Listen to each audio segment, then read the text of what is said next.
E hoje vamos começar mais um episódio, O Preço da Pressa, e hoje com um convidado super especial, um amigo aí de muitos anos já, de mais de 5 anos, né, Denis? Mais de 5 anos. Opa, e a gente vai bater um papo legal com ele, trocar uma ideia, né, Dan? Falar um pouquinho sobre toda a trajetória dele e um projeto novo que ele está lançando aí, que vai ser uma satisfação apresentar para todos vocês. Bem-vindo, Denis. Obrigado de estar aqui, estou feliz de estar aqui. É uma honra e aqui um bate-papo com você é um grande prazer e espero que a gente possa passar o melhor possível para as pessoas, né? Sensacional. Rapaz, você deu um show, né? Porque você criou algo maravilhoso. Você fez algo que vai muito além da média, né? Porque normalmente a gente é fã. Na vida diz que a gente precisa escrever um livro, plantar uma árvore e... Fazer um filho. Fazer um filho. É isso aí. Você já? Só falta a árvore. Eu fui pra muda. Tá fácil. As duas coisas mais desafiadoras você já fez. É um desafio publicar um livro, mas está aí. 5 anos depois, um projeto que nasceu como um bebê feio. Tem um capítulo que fala a respeito disso. Porque os projetos da Pixar, não sei se vocês sabem, eles nascem como bebês feios e não são expostos para evitar o julgamento. E aí eles vão transformando até ficar naquela coisa excepcional. Então, todo projeto ele nasce pequenininho, feinho e tal, mas se você não parar, uma hora ele vai chegar e, com a graça de Deus, muito trabalho aí, agradecer a editora Giostre, o livro finalmente chegou nos 30 anos, mais ou menos nos 30 anos, do dia do que o Ayrton Senna faleceu, infelizmente. Né? Sensacional. A gente vai falar e vai falar bastante disso. Mas tem uma coisa que, nossa, encanta a gente, a maioria das pessoas que estão aqui, né, que acompanham esse podcast, se interessam bastante, que é mais do que a obra em si, seja um livro, seja uma empresa, seja... Não importa no que a pessoa empreenda, o que de fato todo mundo quer saber. O que é que teve aí dentro de você? Né? Quais foram os elementos que fizeram você, é isso que eu vou fazer? Que te ajudaram a chegar, né? Tomar essa decisão. Vou fazer um livro sobre o meu ídolo. Bom... Quando é que começou? Eu tive uma história muito grande de seguir o Ayrton, de assistir, de acompanhar. Então, eu acho que o material estava dentro de mim, adormecido. E aí, eu senti em algum momento que minha vida precisava de algo novo, fazer algo diferente, algo no meu propósito. E eu fui fazer cursos de autoconhecimento. E num desses cursos de autoconhecimento... me surgiu a oportunidade de me expor e de lembrar de algumas histórias do Ayrton Senna. Eu não consegui contá-las no momento. E aí deu um start. Opa, eu preciso contar isso. E como é que eu conto isso para os meus filhos? Como é que eu conto quem foi Ayrton Senna? Porque até conversando com o Dani, as coisas estão muito jogadas na internet. Então tem uma coisa aqui, tem uma coisa ali. Como é que eu condenso a história do Senna? E... eu também comecei a perceber no desenvolvimento humano que muitas das coisas o Ayrton fazia de forma intuitiva. E, isso aqui o Ayrton Senna fazia. Eu comecei a detectar em certos pontos, isso aqui ele fazia, isso aqui ele fazia, isso aqui ele fazia, em livros de alta performance. E aí juntei uma coisa com a outra. Falei, desenvolvimento humano e Ayrton Senna, ninguém falou nada a respeito disso. E tem tudo a ver. Eu falei, então... cabe a mim deixar esse legado para meus filhos, prestigiar a história do Ayrton e trazer ele para desenvolvimento pessoal, porque na minha modesta concepção, como esportista, a mentalidade dele talvez tenha sido uma das mais extraordinárias entre todos os esportes, pelo menos do meu ponto de vista. Conta um pouco dessa história, porque eu mesmo não conheço. Eu conheço esses fragmentos estão aí, soltos, né? e assim, na cultura brasileira, a impressão que eu tenho é que às vezes é visto o herói pelo feito que ele fez, mas não contam os bastidores do que construiu aquilo, né? Então, por exemplo, ele lá, alguns a vitória dele como corrida. Mas como que ele chegou até esse ponto? Qual eram as estratégias de performance dele, sabe? Isso daí normalmente não é mostrado. As pessoas valorizam muito o sucesso. Certo. E valorizam muito o talento. Perfeito. Isso é mindset fixo, né? Então, para trazer o do Ayrton, que era um mindset de crescimento. E o que é um mindset de crescimento? Vou contar uma história dele. Perfeito. O Ayrton Senna, todo mundo sabe que ele era um bom piloto de chuva. Sim. Mas como que ele construiu essa história? A partir de um fracasso. Então a gente não valoriza os fracassos e o esforço. Certo. Ele foi participar de uma corrida de kart, começou a chover, ele estava indo bem, ele caiu para a última e não conseguia fazer nada. Passou um vexame, um ridículo. Diante do ridículo, muitas vezes o que as pessoas fazem? Cara, eu não sou bom na chuva. Eu não tenho talento na chuva, eu não sou um bom esportista. Aí ele já começa a dar voz a isso e, assim, se diminuir e até dizer, olha, eu vou parar com o esporte. Isso acontece em qualquer esporte, no tênis, no vôlei. O que ele fez? Ele fez o contrário. Opa, eu fui mal na chuva, a partir de agora, toda vez que chover, eu vou pegar meu kart e vou para a pista. Perfeito. E ninguém, entre os outros pilotos, pelo menos que eu tenho conhecimento, fez esse tipo de treinamento para chuva. Toda vez que chovia na Fórmula 1, o que acontecia? Ele sobressaía. Então, e foi a partir daí que ele teve, inclusive, reconhecimento internacional. A primeira corrida dele, que ele foi muito bem, foi no GP de Mônaco, em 1984, com uma equipe que era uma das piores da Fórmula 1, e ele estava em segundo, se aproximando do primeiro colocado para passá-lo e ganhar o GP de Mônaco, quando aí vamos dizer, a política da FISA, que hoje é a FIA, né, a Federação de Automobilismo, decidiu suspender a corrida. Então ele chegou em segundo, próximo de ganhar do primeiro colocado, com um carro que, assim, jamais ele pegaria em segundo. Uau! Porque ele, assim, despertou. E aí, vamos trazer para desenvolvimento humano. Ele tem essa técnica, ele desenvolveu níveis de perícia em chuva. Quanto mais ele treinou na chuva, melhor ele ficou. Então ele foi atingindo outros níveis. Isso é mindset de crescimento. Se você acredita que você tem uma habilidade ou que você pode desenvolver algo, você tem que trabalhar os seus fracassos até ele ser algo de sucesso. Vou trazer para o livro. Se vocês virem a primeira versão desse livro, vocês vão dar risada. Por quê?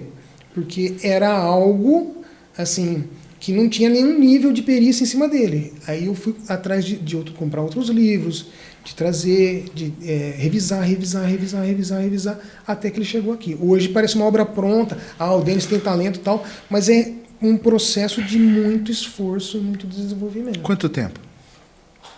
Foram 5 anos para chegar até essa versão final. Show. E eu nem sei, eu já perdi a conta de quantas versões para chegar nesse livro. E, assim, mais outros elementos. O filme da Pixar é um exemplo que a gente tem que tirar para a vida. Opa, eles pegam algo que é aparentemente digno de piada, o primeiro projeto, eles não deixam esse sonho se perder, eles vão trabalhando ele até apurar para chegar em algo que a gente fala assim, fica encantado, fala assim, que maravilha que eles fizeram. Mas o que foi premiado? Não, a Pixar tem talento. Não, é resultado de esforço. É que normalmente é visto só o final, né? É entregue normalmente o livro, você vai pegar o livro, os esboços que foi desenhado ou não, né? E, sei lá, minha opinião, mas no mundo de hoje, a gente está vendo o Whindersson Nunes na versão dele com o resultado que ele tem hoje. Mas todo o rolê que ele fez para chegar até aqui, às vezes de passar uma necessidade, de morar num outro estado, de ter que ficar longe da família, toda aquela dor, às vezes de não ganhar dinheiro nenhum, não é visto. Então, o rolê está sendo muito imediatista. Você percebe que, poxa, agora está pronto, mas e aí? Né? Nesse livro, você fala muito sobre essa questão da construção? Sim. O Usain Bolt também é uma história que é contada dentro do livro. Ele treinou 4 anos para correr 10 segundos. 9 ponto qualquer coisa, que foi o recorde dele. Ele parou 4 anos na vida dele para correr 10 segundos. E, assim, ele é um grande exemplo de mindset de crescimento, por quê? Ele, na verdade, correu contra a ciência que existia na época, porque, pelo perfil biotipo físico dele, ele não seria atleta de 100 metros. Sim. Por que ele começou a desenvolver? Ele correu primeiro 1.500, depois ele correu 400, depois ele correu 200. O treinador dele falou assim, olha, você não é atleta de 100. Por quê? Porque o histórico dos atletas de 100 não é do teu biotipo. Ele falou assim, olha, então vamos fazer o seguinte, se eu baixar para 10 ponto qualquer coisa, que é o índice, você me coloca na equipe, porque quando ele entra na equipe, ele tira alguém, entendeu? Ah, tá, entendi. Então, a chance de competir diminui. Então, a chance de... Então, o que ele fez? Ele correu contra, em tese, ciência e provou que todos estavam errados e ganhou. Então, que da hora. Assim, se ele tivesse dado voz, ou melhor dizendo, se ele tivesse dado ouvidos à ciência da época, ao treinador, à crença limitante que está dentro dele, ao momento de fracasso, ele nunca teria sido o atleta que ele foi. Né? Então, assim, é extraordinário você ver esses tipos de caso.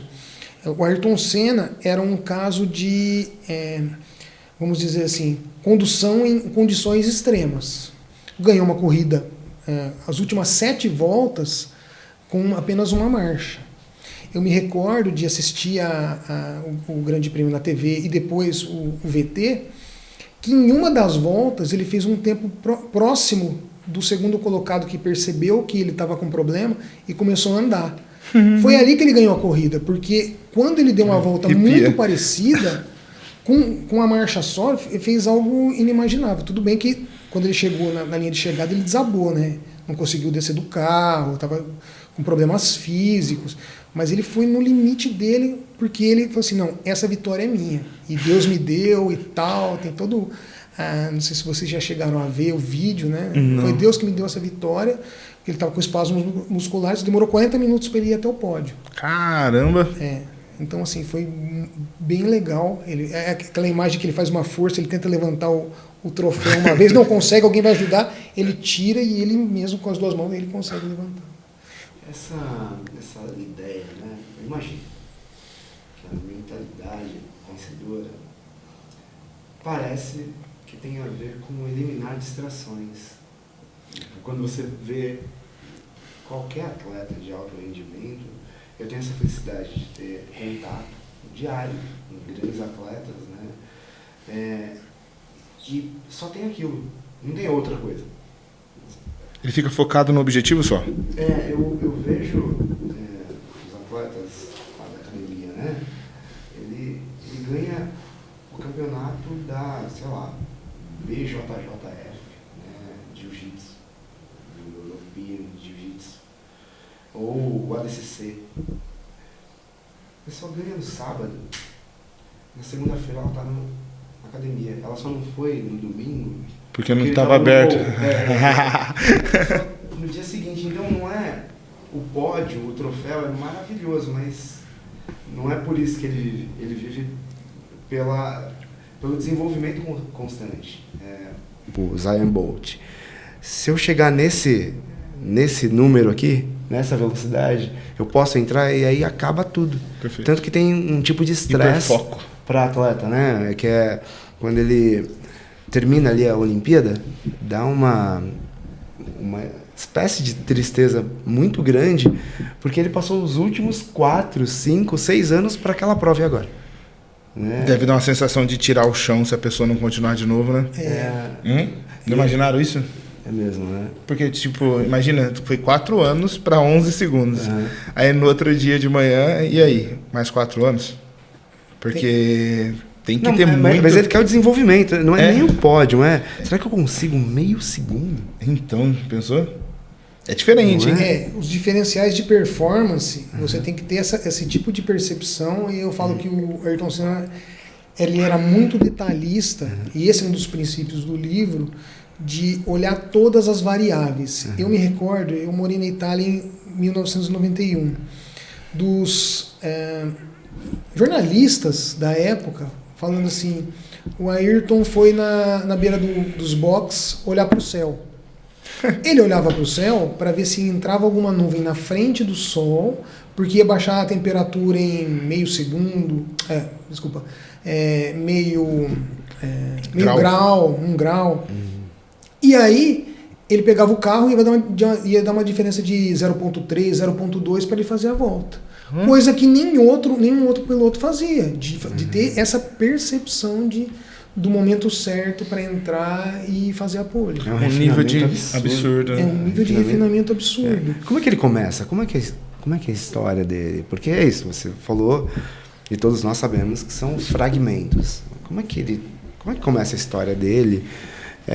Essa parte competitiva, é algo inerente? Ou ele desenvolve com o tempo?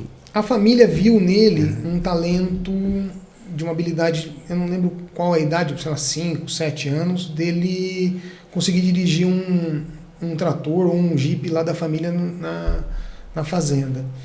E aí eles vão incentivar, dão um kart para ele e ele descobre que ele tem certas habilidades. E é isso que também a gente tem que falar, né? Você sai com uma mão de cartas de habilidades. O que você faz com elas... É outra coisa. É outra pegada. Então, aí ele foi para a Europa, começou a desempenhar bem, e aí ganhar competições. O pai dele passa por problemas, ele volta para o Brasil, abandona o esporte para ajudar, e é isso eu falo de autorresponsabilidade, que ele tinha com a família. Mas aí a família viu que ele estava triste aqui, mandou ele de volta para lá. E aí, já lá, o pessoal já percebia que ele tinha certas habilidades. Ele ganhou uma corrida na Fórmula 3 sem os freios dianteiros. Ele largou em primeiro, teve um acidente, ele passou pelos destroços, caiu para 7º. E aí o pessoal achou que ele ia abandonar, né? E daqui a pouco veio o 6º, 5º, tal, ganhou a corrida. E a gente não tá falando de gente amadora, gente que tava querendo para chegar na Fórmula 1. Uhum. Aí parou longe o carro. E desceu do carro falando, olha, os freios dianteiros já era. Os mecânicos falaram, não, impossível. Deve estar enganado, impossível. Você põe a mão no freio lá. Foi pão gelado. Quando ele passou pelos destroços, cortou a comunicação do freio com o carro. Alguma coisa bateu na ele se adaptou. Todo mundo ia abandonar. A história da superação do Usain Bolt. Qualquer pessoa ia fazer, não, cara, eu não tenho condições de chegar com esse carro. Não, como é que eu me adapto? Então, situação extrema, ele foi lá e se adaptou e ganhou essa corrida aí. Só ter terminado a corrida já seria algo incrível. Incrível. Ganhar, então, imagina, sem freio. Carro de 200 por hora, não é carro, assim, Fórmula 3 e tal, mas não, é carro... Ó, dado ao meu histórico de direção, e todo mundo aqui que me conhece dirigindo, né, sabe o quanto isso é arriscado com o freio funcionando. Me fala o seguinte, você disse que é a quinta versão do livro? É a quinta edição? Não, desse? Não, na verdade é a primeira edição. Não, são 5 anos. Até você chegar nessa, foram 5 tentativas? Isso. Refinamentos. Na verdade, deve ter mais algumas centenas de refinamentos. Centenas? Caraca! Eu posso descobrir isso, se eu tiver o meu falo, sei lá, deixa nos comentários. Mas algumas centenas. Caraca, deixa nos comentários. Vou deixar nos comentários. Vou ver quantas versões do livro tem, e assim, refinamento, revisão. E vamos falar de livro, de publicação de livros. É um grande desafio publicar livro no Brasil. Por que é um grande desafio?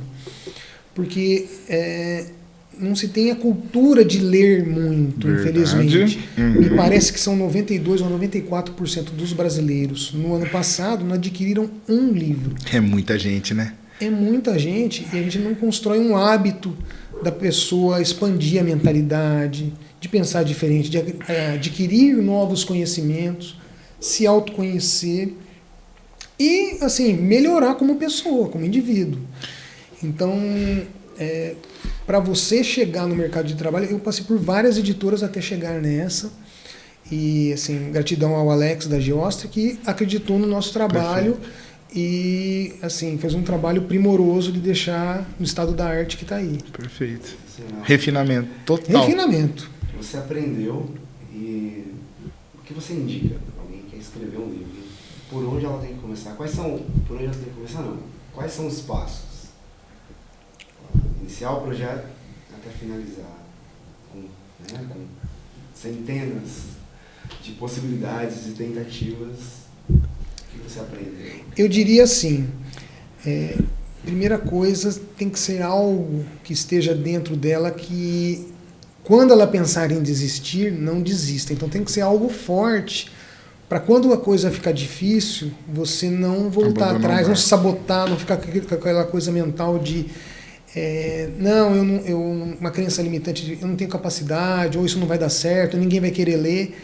Então tem que ser algo, a primeira coisa tem que ser algo forte. Segunda questão e eu tenho isso dentro de mim na medida que eu posso, você ser constante e resiliente. Não importa se demore 5 anos, mas desde que você não saia do caminho, porque como diz o Steve Jobs, grandes ideias vão surgir no caminho para você deixar de escrever o livro. Verdade.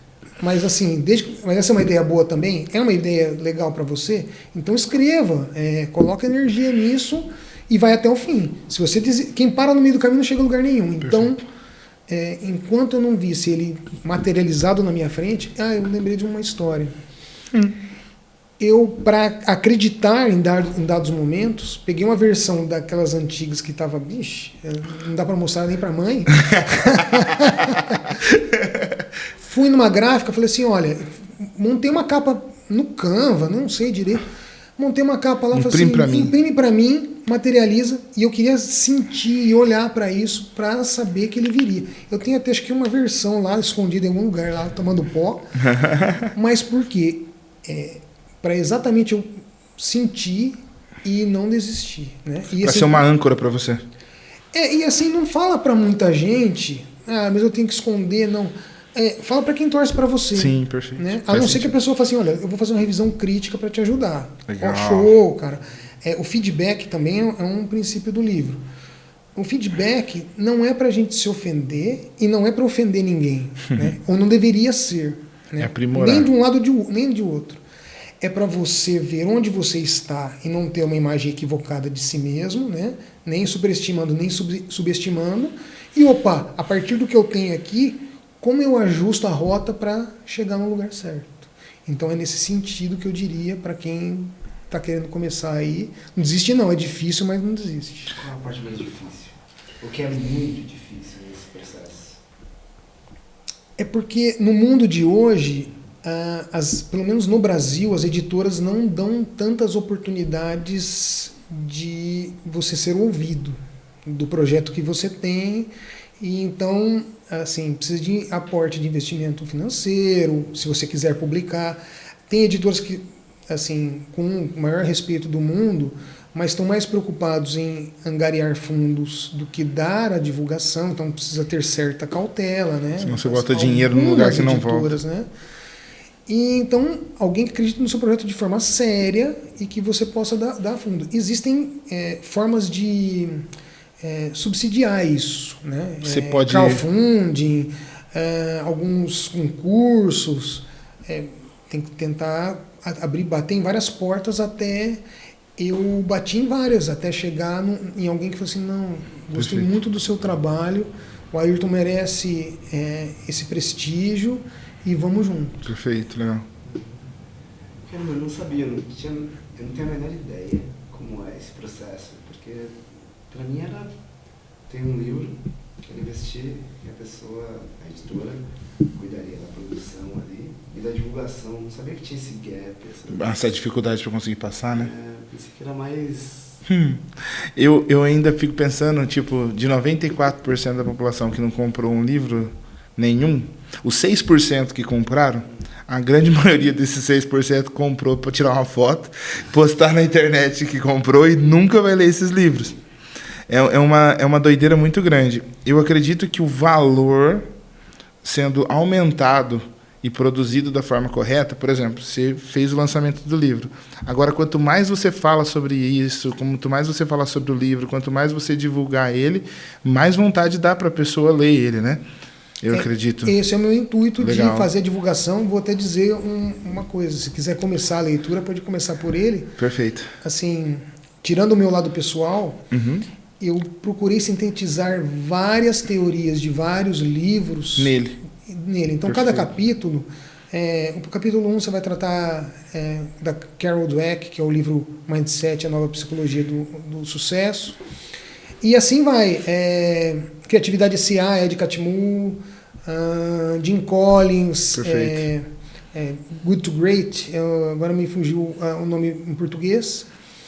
E assim, então eu condensei várias teorias em um livro só. Então, a pessoa que vai ler, eu procurei ser completo. Perfeito. E não a síntese. Eu queria colocar tudo aí para deixar como legado. Então, ao invés de comprar 10 livros, compra um pouquinho. Esse ponto eu quero dar profundidade. Aí você compra um Específico daquilo e vai buscar. Perfeito. Exatamente. Perfeito. A profundidade ali. Você lê?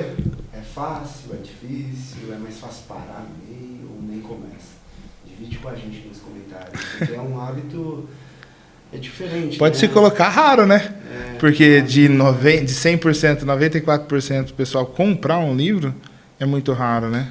O brasileiro já se destaca naturalmente em cenários de adversidade como a gente encontra no nosso país. Muito. Imagina se ele tiver a habilidade, construir dentro dele uma habilidade de ler livros, de procurar cursos, de se desenvolver. Eu tenho plena convicção que o brasileiro se adapta em qualquer cenário nesse mundo aí e se destaca. Quem consegue sobreviver a todas as situações econômicas, políticas, sociais e todo esse rolê faz muita coisa, né? Eu sou de uma cidade muito pequena, você conheceu o Monte Azul, né? E qualquer pessoa, hoje, tá? Hoje, agora, que quiser trabalhar, tem trabalho à vontade disponível na cidade, certo? Só que você percebe que a busca está indo cada vez mais. A capacitação para o trabalho está cada vez menor. Entendeu? Tipo assim, tem... Por que você acha? Porque, aparentemente, as pessoas estão achando que a vida está mais fácil, de alguma forma, ou se está mais difícil, não está disposto a brigar ou se desenvolver, igual você falou, para conseguir o resultado que ela quer na vida dela. Então, por exemplo, temos vagas de trabalho na sorveteria. Eu chamei esses dias 5 pessoas para entrevistar. Das 5 que eu chamei para entrevistar e falei como era o trabalho, 4 me dispensaram. Falaram que não queriam trabalhar. E eram pessoas que, de certa forma, falavam que precisavam trabalhar. Então, é muito louco isso. Pelo menos para mim, até dá uma virada na cabeça. Poxa, peraí, precisa mesmo? Porque se eu precisasse, eu ia fazer o que fosse preciso para levar o pão de cada dia para dentro de casa. Entende? Mas não, se não for isso, do jeito que eu quero assim, eu não vou. Entendeu? É meio assustador, não sei pra vocês. Mas pra mim... Ele tá sendo retardado? deixado de lado, né? Como é trabalhar? Como é essa parte hierárquica? Como é evoluir na carreira? Como não apenas ler um livro, mas o que fica claro é que a gente, ao não adotar essa prática, a gente vai perdendo a capacidade imaginativa, a capacidade interpretativa, né, a absorção de um novo conhecimento e a soma, né, por exemplo, você disse que recorreu a outros autores, a outros livros que não tinham nada a ver com Ayrton Senna, mas para construir um pensamento seu, né? Esse mesmo assunto, eu pego vários autores e aí eu tento elaborar o meu, não apenas influenciado, mas deixa eu tentar pensar. E esse exercício, né, de trabalhar a mente é o tipo de coisa que faz não só chegar longe, mas te manter lá. Né? Eu acho que ao não ler. Me perdoe. Eu acho que essa geração que vem aí, não sei se vocês compreendem, têm essa compreensão, querem as coisas de forma mais imediata e mais pronta. Sim, faz sentido. Quando que vai sair o resumo do livro? Quando que vai sair um áudio sintetizado em 20 minutos para ler. Sim. E não curte o processo, porque você está lendo, cara. Será que eu entendi? Será que eu consigo aplicar algo nesse sentido? Não, eu quero já ser gerente. Mas, cara, você tem um processo. Você quer o salário mínimo? Está disposto a pagar o preço? E quer que venha você quer o bônus? Você está disposto a cumprir com o seu ônus? Então, penso eu que essas questões de celeridade que a gente tem hoje, a gente vê essas gerações, inclusive, não querendo assistir um filme inteiro. Eu quero assistir só uma série porque eu vou perder muito tempo. Que tempo? Não é assim... Acho que a internet tem feito isso com a gente, né? Vídeos de 1 minuto. As redes sociais, elas estão...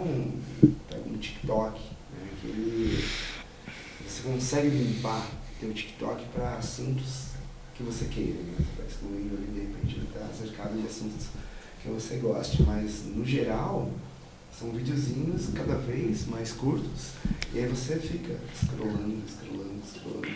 2 horas, 3 horas. E você, no final de algum tempo, você não consegue mencionar o que você viu. Um monte de nada. Você encheu a mente de nada. Você não fez algo útil porque você não deu tempo, né? Aquele ponto da cronobiologia, dá um tempo, um equilíbrio para a mente e para o corpo, né? Você ficou trabalhando, estimulando, mas não descansou, não absorveu nada útil e ainda por cima você cai nessas armadilhas que, olha, você quer ter sucesso na vida? Você tem um celular, apenas 1 hora por dia, você consegue. Não precisa do livro, não, tá aqui o resumo aí. Nessas pequenas armadilhas de ter as coisas fáceis e rápidas, sucesso a qualquer preço. A gente vai perdendo essa oportunidade. Em 5 minutos, né? A gente vai perdendo essa oportunidade. Poxa, quando você vai para um trabalho, você tem ali a possibilidade de aprender como é que funciona um trabalho. O que tem dentro de uma profissão ali, quais as etapas. Porque eu fico imaginando, tem uma pergunta que a gente sempre faz, né? Que é o que é preciso ser feito, além do que é preciso fazer. Aí você pega o próprio Ayrton Senna. O que um piloto de Fórmula 1, o que um piloto, qualquer piloto faz? Dirige nada, o cara foi estudar o clima. Olha, se faz aquilo ali, vai diminuir 30%, o que eu tenho que fazer? Olha a construção do pensamento, o quanto a pessoa tem que ficar no trabalho em si. Não é só um trabalho, não é só um livro, né? É exercitar. Tem um refinamento em cima disso, né? Criar ali novas sinapses, novos caminhos, novas possibilidades. Né? Eu vi alguns estudos sobre Alzheimer, né? Não, Alzheimer não. Sobre AVC. Que a pessoa que tem o hábito da leitura, ela acaba construindo diferentes referências. Digamos que eu tive um problema, tive um AVC. E aí a parte da minha memória faz eu esquecer, isso aqui como é que chama isso aqui? Cadeira. Mas eu sei, além da cadeira tem um banquinho, tem um sofá, né? Tem uma rede, tem a banqueta. E aí eu consigo, com essas outras sinapses... Juntar tudo. Lembrei, cadeira. Então não é apenas ler, não é apenas um passatempo, não, você está construindo novas possibilidades, está construindo a possibilidade de ter uma vida com qualidade ao máximo, pelo máximo de tempo possível. Então não é só um livro, né? É outra coisa, não é só um trabalho. É como eu me relaciono com quem está no mesmo nível que eu, abaixo de mim, meu chefe, fornecedores, como eu cresço. E esse imediatismo está fazendo a gente perder, de maneira geral, essa possibilidade de se desenvolver, que pega qualquer atleta, né, que de longe não é mesmo qualquer atleta, pega um atleta e o que esse cara fez?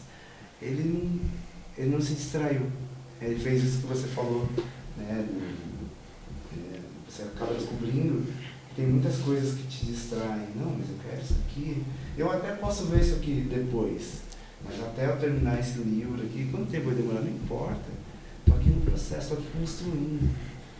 Tô aqui, exatamente. Ele tinha Fogo, Fé e Foco, né? Que é também uma trilogia que está dentro do livro. Então, as pessoas hoje não têm muito isso. Eu me desinteresso e interesso rápido e não me ligo a nada. Tá bom, qual que é o seu propósito? Pode ser qualquer um, pode ser botânica, mas eu vou ser o melhor que eu puder dentro da minha área e vou fazer isso com paixão. E não assim, as pessoas querem o resultado sem o processo. É difícil a gente compreender. O Ayrton Senna foi... mas ele tinha o suporte da família. Mas pensa num sul-americano entrar no meio dos europeus lá, no mercado difícil gigante, que é a Fórmula 1, e se destacar à frente dos outros, né? E se posicionar e levar a bandeira do Brasil. Eu não sei nem se vocês sabem a história do fato dele carregar a bandeira. Não sabe não. Legal falar para todo mundo. Na verdade, depois ele se tornou uma liderança, né? Ele construiu a liderança dele, uma liderança de nível 5, como diz o Jim Collins, né? Certo. Porque ele tinha muito trabalho, humildade, né? E a perseverança dele. Por que isso? Nível 5. Quais são os níveis? O Jim Collins traz 5 níveis de liderança. E o último, ele vai falar de humildade e perseverança. Né? Então, assim, trabalho coletivo, trabalho em equipe, todas essas questões, né? Comunicação, saber cada processo de cada um, todos esses estão dentro dos níveis. Mas o último, que é raro, é a humildade, né? A humildade e a sua perseverança. Né? Assim, a certeza de que ele vai atingir aquele resultado se ele puser o coração naquilo. Tem até uma teoria do Jim Collins que fala janela e espelho. Ele é janela quando tudo dá certo, ou seja, dá o resultado, dá os resultados para os empregados. Olha, foi você que construiu isso. Não, meu resultado é da minha equipe. Sim. E espelho quando a coisa está ruim. Opa, então a responsabilidade é minha. Então o Ayrton Senna também tinha isso, teoria da janela e o espelho. E seguindo. Ixi, rapaz, eu perdi o fio da meada. Tranquilo, respira, pensa. Corta essa parte aqui, beleza? Une ela. Vamos lá, vamos tentar pegar. Da bandeira. Essa parte. O Brasil estava na Copa do Mundo em 1986 e foi eliminado pela França, nosso eterno algoz, né? Nos pênaltis. E a equipe do Senna, o motor era Renault, os mecânicos eram franceses. E, na véspera, tiraram o sarro nele. Ele falou assim, cara, se eu ganhar essa corrida aí, você vai ver só. Aí ele foi lá e ganhou o Grande Prêmio de Detroit. E aí ele encosta o carro, né, e pede pro rapaz lá da alambrada, a bandeira. E ele até não entende muito, aí um aponta pro outro lá, traz a bandeira, ele traz... porque ele queria, dar uma resposta para os mecânicos. Né? E aquilo virou uma marca registrada e ele acabou levando o Brasil dentro do cockpit. E é interessante o fenômeno da época, que a gente às vezes não tem noção, que foi feita uma pesquisa, a Fórmula 1 era o 4º esporte de preferência do brasileiro. Então tinha futebol, tinha vôlei, basquete e depois Caramba! a Fórmula 1. Só que os domingos da época do Senna, a audiência da Rede Globo era a mesma audiência de Copa do Mundo. Caramba! Então todo domingo era uma audiência lá, à la Jornal Nacional. E então, assim, a gente consegue correlacionar... O quanto era importante. Que, na verdade, não é que o brasileiro estava interessado na Fórmula 1, estava interessado no Ayrton Senna. Perfeito. Ele era a pessoa, ele era o ícone que chamava todo o rolê. Ele também tem algumas histórias interessantes no Japão, né? O japonês desperta para a Fórmula 1 a partir do Ayrton Senna, porque eles veem no Ayrton Senna como uma referência. Porque ele tinha uma dualidade, né? De ser um pouco introspectivo, retraído, em ambiente fora do carro, mas dentro do carro ele era um piloto duro, era um piloto arrojado, então... Eles viam como se fosse um samurai quando ele estava dentro do cockpit. Interessante. Legal, né? Eu também trouxe essas histórias. Tem alguma história pessoal dele, da vida pessoal? Eu deixei as partes pessoais para quem entende mais do que acontecia com ele no íntimo. O que eu tenho de histórias pessoais é, por exemplo, ele era um rato de oficina. Esse era o termo que era utilizado dentro do meio.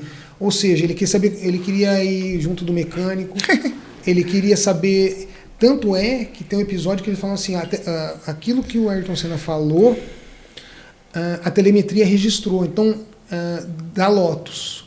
Ou seja, eles nem precisavam do computador, porque ele já tinha mais ou menos o diagnóstico de dentro do carro.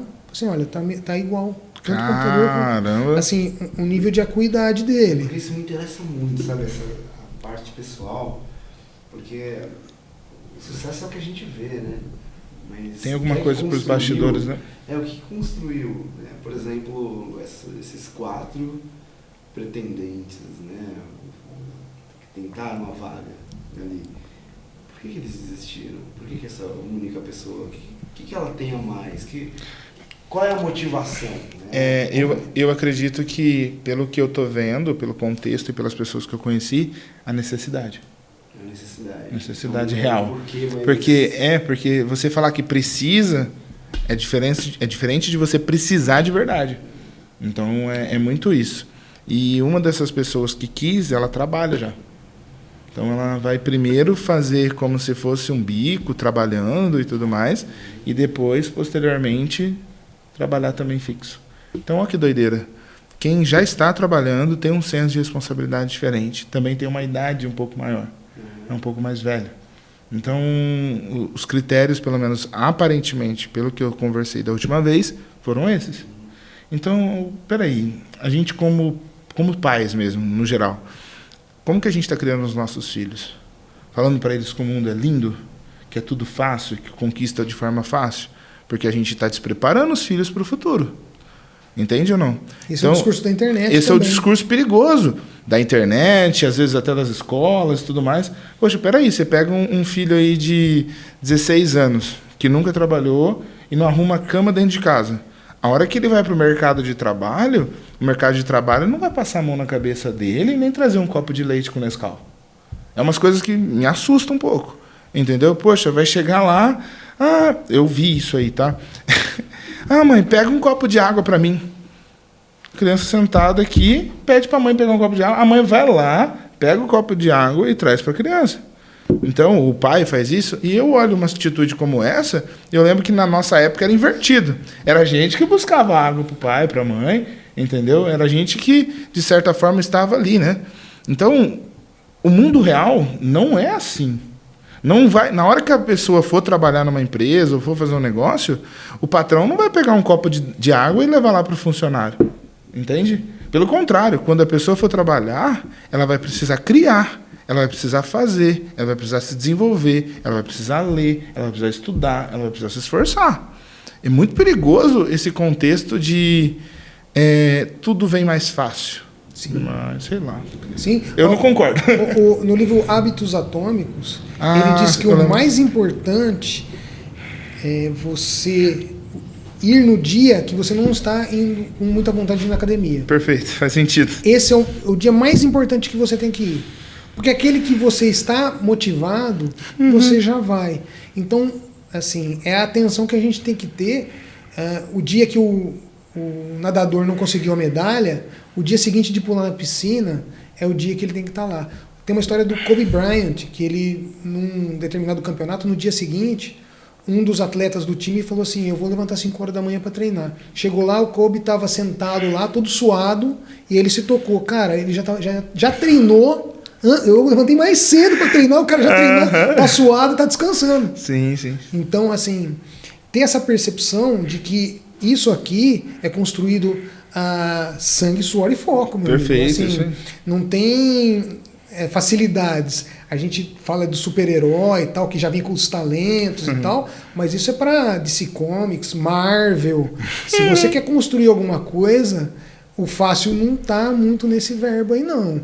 É por isso que você tem que ter foco, por isso que você tem que saber o que quer.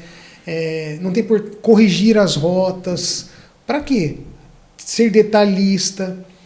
saber os ciclos de competência, né? Incompetente inconsciente, né? Aí você vai desperta a competência, né? Eu sei que eu não sei, aí depois eu sei que eu sei, aí depois eu já faço de forma automática.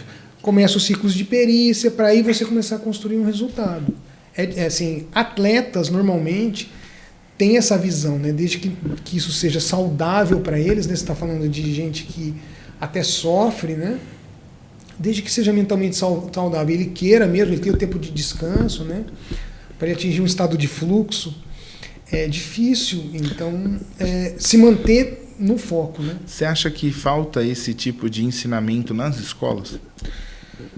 Porque, por exemplo, o que você explicou aí, de não sabe que não sabe, depois sabe que não sabe, e agora faz de forma natural. Sim. Se esse princípio fosse ensinado na base, poderia mudar completamente o rolê. O que você acha? Eu vou te falar qual que é o descompasso, na minha modesta visão, inclusive dentro do meio empreendedor e tal. A gente treina as gerações para as habilidades externas. O que são as habilidades externas? São aquelas que você consegue colocar no currículo. Por exemplo, curso técnico, faculdade, pós, tudo isso são habilidades externas. Certo. Então você contrata pelo currículo, correto? Tá. É assim que você faz normalmente? Não, eu não. Eu tá? faço entrevista. Tá. Esse currículo me dá um medo. Então, e aí, o que acontece? O sujeito é contratado pelas habilidades externas e admitido por comportamento, que são habilidades internas. O que é? Flexibilidade comportamental, resiliência, probidade, comunicação e tantas outras. Então, não há um treinamento para crianças e jovens dentro das escolas das suas competências internas. Verdade, faz sentido. Para sermos pessoas melhores e assim, as duas coisas são importantes. Não estou negligenciando aqui, mas a pessoa com mais habilidades aqui, ela vai ser flexível dentro do mercado de trabalho, de se adaptar a situações que mudam. Esse emprego deixou de existir. Bom, ele adquiriu tanta flexibilidade que ele vai se adaptar em outro. Entendeu? Perfeito, faz sentido. Está ficando cada vez mais difícil, né? Porque antigamente era um currículo. Agora, uma forma de contratação que tem ganhado cada vez mais espaço, eu imagino que vai dominar. Tá bom, isso aqui no seu currículo, mas essa nossa empresa, a gente está enfrentando esse problema. Como você resolveria? Legal. Sabe? Pensamento crítico também é uma habilidade vida. comportamental. E assim, a pessoa nem precisa de fato resolver aquele problema, mas existe uma forma de analisar como é que ela pensa, né? Onde vai a criatividade, se é que tem. Criatividade é extremamente importante. Isso a gente está robotizando também, porque a gente nasce criativo não. A gente desenvolve na nossa infância, mas depois a gente acomoda. Mas é falta de exercitar a criatividade. Uma coisa que eu acho que mata a criatividade, gente, pra mim, é a questão da autoestima. Então, por exemplo, a criança vai e ela faz um desenho e tá toda feliz mostrando o desenho. Aí o pai e a mãe falam, nossa, que desenho feio. Nossa, arrebentou. Vai desconstruindo de alguma forma, entendeu? Aquele exemplo que eu falei do estádio que eu fui tocar lá. Então você chega, tipo, fiz a apresentação. Aí chega um amigo, o amigo do meu lado fala que ficou uma bosta. Então isso daí impacta também. Então a criatividade, a liberação disso é quando o aluno está lendo na sala de aula, ele gagueja e os amiguinhos dentro da sala de aula dão risada. Por que é feio errar? Então, o erro faz parte do aprendizado. Sabe? No nosso próprio podcast aqui, um dos princípios nosso é saber o que você fez, que de alguma forma você errou, certo? E o que isso te ensinou. Porque todo erro guarda uma semente de aprendizado, né? O que a gente aprendeu? O erro faz parte... Para você construir um mindset de crescimento, você tem que entender que você fez assim, você fez errado. Tá bom, cara, tenta de novo porque você vai conseguir. Perfeito. E a gente faz o quê? Julga. É. E quando você julga, a pessoa, você tira dela a capacidade de iniciativa. Cara, eu vou fazer de novo. Não, tenta de novo. Faz parte de tanto você errar. E assim, eu tenho quantas versões erradas desse livro para trás? De tanto você errar, você vai acertar e você vai afiar o machado. Perfeito. Então, A gente tem que ter essa concepção de, olha, existem processos que eu posso melhorar. Mas você errou, tudo bem. A partir de agora, você já existe uma forma de você não fazer. Isaac Newton, acho que 1000 lâmpadas, né? Até chegar a primeira, a lâmpada pronta. Thomas Edison. Thomas Edison, 10.000 lâmpadas até chegar uma que funciona. Uhum. Não foi a última. Foram as 9.999. E perguntaram, né? Pra ele, você lembra da pergunta que fizeram pra ele? Não. Perguntaram pra ele, falaram assim, nossa, você errou 9.900 e poucas vezes? Eu falei, não, eu não errei nenhuma delas. Eu descobri 9.999 formas de não fazer. É que eu precisava de uma só que funcionasse. Isso aí, né? Um apego, quase um apego, né? Pra falha. E, na verdade, ela pouco importa, né? Onde é que você quer chegar? Quer chegar aqui. E, falta o foco. Não deu aqui, mas eu continuo a falar. Não deu, eu voltei. Deixa eu encontrar outro caminho. Mas é aqui. A gente falou disso ontem. Verdade. Dos problemas, né? Sim. Nossa, teve um problema aqui na empresa. Tá, legal, a gente sabe. Qual é a solução? É a única coisa que a gente tem que encontrar. Né? É tipo isso. Aqui mesmo. Isso aqui é super novo. Esse é o 12º episódio. Nossa, que número legal, viu? 12. Porque o Ayrton Senna, o primeiro campeonato mundial que ele ganhou era o 12, o carro famoso dele da McLaren. Nada é por acaso. Nada é por acaso. E assim, pode pegar, experimenta assistir os primeiros. São só 12. E o compromisso, como é que a gente melhora? Perfeito. Isso é a melhoria pessoal contínua, né? Kaizen. Exato. Kaizen. Kaizen e versão beta de si mesmo. Versão beta de si mesmo é tipo assim, o programa é 1.01, 1.02, você não fica atualizando lá? Sim, perfeito. Cara, a versão beta de si mesmo. Poxa, essa versão atualizada melhorou. Perfeito. E essa coisa faz todo sentido. Da autoestima, ela vai ficando mais fácil de se desenvolver, de se adquirir, quando a gente define para quem é isso aqui. Né? Verdade. É maravilhoso que vocês estejam assistindo, né, pessoal? É maravilhoso isso. Mas não é para vocês, é um papo. Né? Sim. Pra gente, vamos conhecer, vamos dividir, vamos somar. Você percebe que em cada pessoa que a gente vai trazendo, a gente vai aprendendo uma coisa nova, né? Então, tipo, a sua história de vida acrescenta pra nossa história de vida. Todas as outras pessoas que passaram também ensinam um monte de coisa, assim como você está ensinando, e a gente vai refinando o nosso processo de aprendizado também. Né? Daqui já isso. Pessoas que saíram e montaram um podcast, que legal. Poxa, que legal. Somando, influenciando mutuamente. Isso que é legal, né? Isso é muito bom, acho que positivamente sendo influenciado e influenciando o tempo todo. Poxa, quantas pessoas esse livro vai poder influenciar? Então, eu espero que sim. Eu trouxe alguns episódios de erros do Ayrton, por quê? Legal. Para não trazer a perfeição, somos vulneráveis. Ele também não era perfeito, porque assim, para não se criar essa imagem do inalcançável, inabalável, ele também errou em certos processos, mas ele tinha que tomar decisões a 300 por hora. Você pode dar algum exemplo? Algum exemplo? Um exemplo, teve um grande prêmio de... deixa eu ver se consigo lembrar o circuito. Um Garoring na Hungria. Ele foi fazer uma ultrapassagem, não deu certo, ele trombou num carro de um piloto chamado Alessandro Nannini e tirou o Nannini da prova. E assim, foi duramente criticado pela imprensa, porque de fato ele escolheu um momento errado de fazer uma ultrapassagem e tirou uma pessoa da prova. Uhum. Acontece. Esse é um momento de erro da parte dele. O mais famoso é aquele em Mônaco, que o rádio fala assim, olha, você está 50 e tantos segundos na frente, você já ganhou a corrida, baixa o ritmo. Baixou o ritmo, ele desconcentrou, bateu no guardrail, na entrada do cassino lá, e jogou a corrida fora. Só que aí ele falou, e também está no livro, falou assim, nunca deixe ninguém quebrar o seu ritmo. Olha isso. Porque ele simplesmente... Cara, deu ouvido aquilo. Não, ele devia estar continuando fazendo as voltas rápidas para ele, que aquilo... Ele estava no flow, no estado de fluxo, estava naquela concentração relaxada que quase que automatizada. e quebrou esse estado dele, ele relaxou e bateu. Putz, que doideira. E aí ele ganhou o campeonato por causa disso, ele falava, né? Tem um vídeo dele gravado que ele falou assim, olha, a partir daí eu não deixei isso mais acontecer. Das outras 6 corridas, ele ganhou 5. Caramba, impressionante. Muito legal. Pensando nisso, né?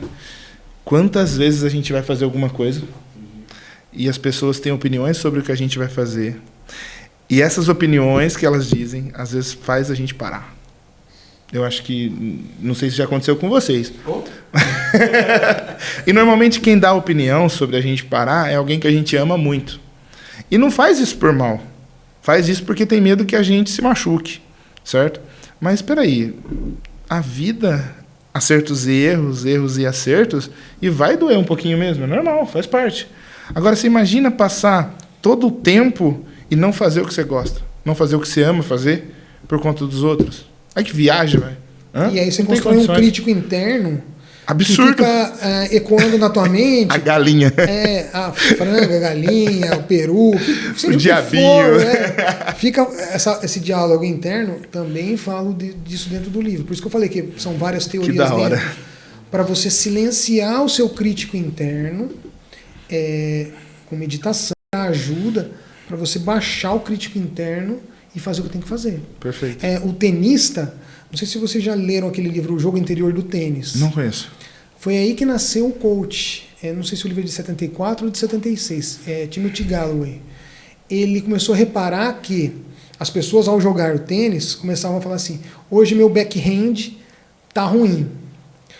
Essa semana meu backhand tá ruim. Esse mês meu backhand tá ruim. Meu tênis tá ruim. Não vou mais jogar tênis.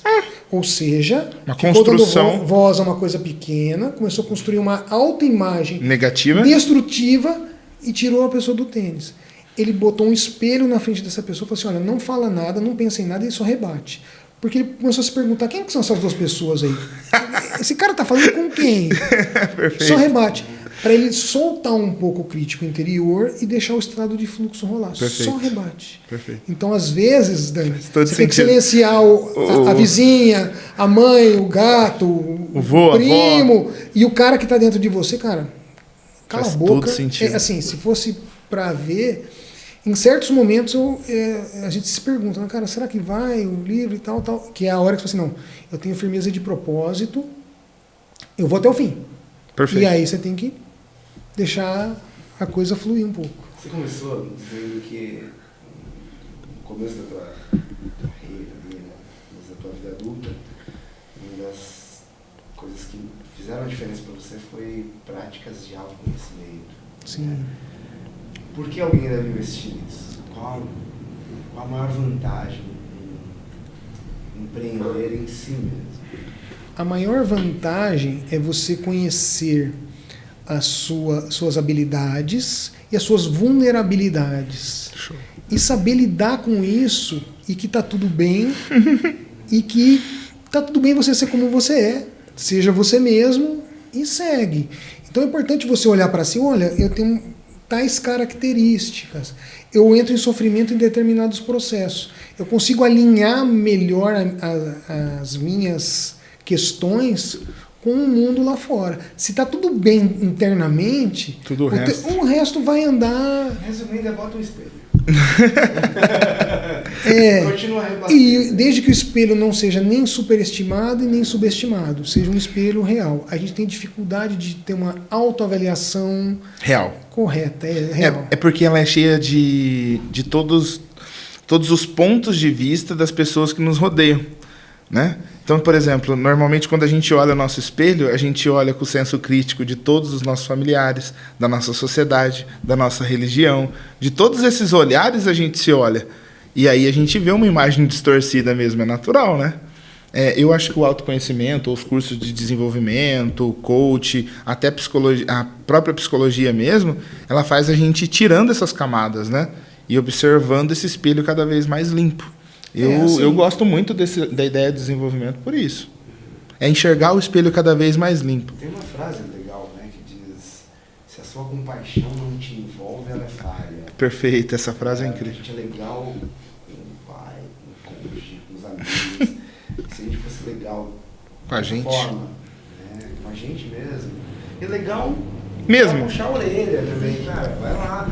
Vai, você não quer ir hoje pra academia? Ou não quer estudar? Vai lá. Você tem que ficar mais claro esse projeto, né? Eu queria muito saber o que é que ele tinha em mente, né? Porque para onde ele estava indo, o quanto estava claro para ele, porque como é que ele sabia que dava para ir um pouquinho mais? Qual o motivo?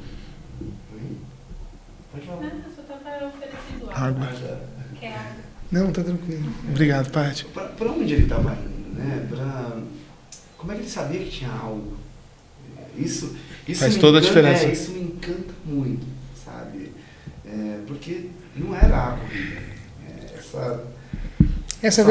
Era a corrida dele, na verdade. Essa busca. Ele não estava competindo contra os outros. Ele tava curtindo o rolê. Cara, ele estava no propósito dele. E assim, vamos supor que a morte não seja nada. Vamos supor, né? Sim. Que a morte não seja nada. E que Deus ia dar um presente para ele, cristalizou a imagem dele. Porque todos nós, daqui 100 anos, queiram ou não... Iramos, de um jeito por tabela, não.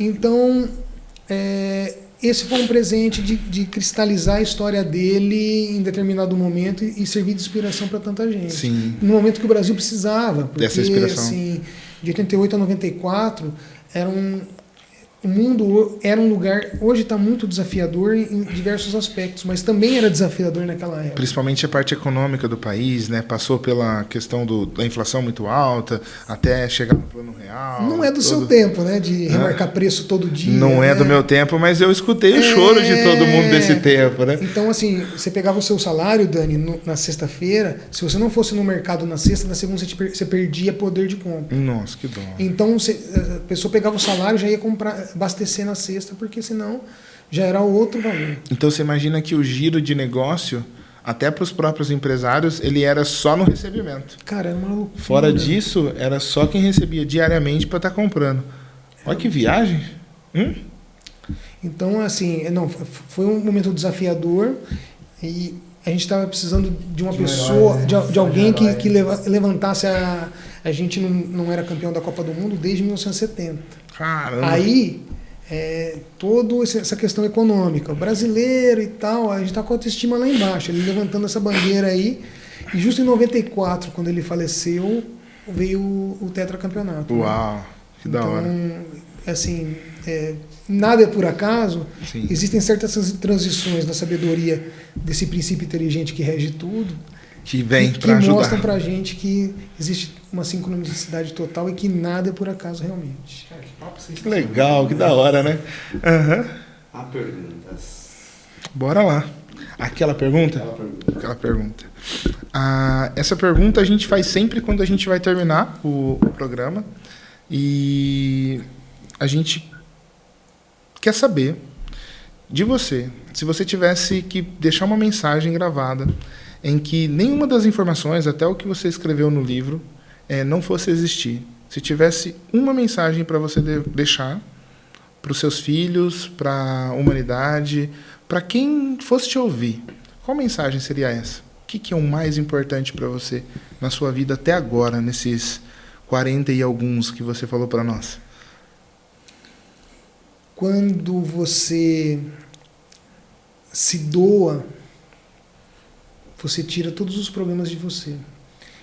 E se doar é amar. Então, acho que Jesus sintetizou o amar ao próximo como a ti mesmo, sem as questões de dogmas, e pouco importam os dogmas, mas se eu pudesse passar uma mensagem, teria que ser uma mensagem de amor e ame o próximo como a si mesmo.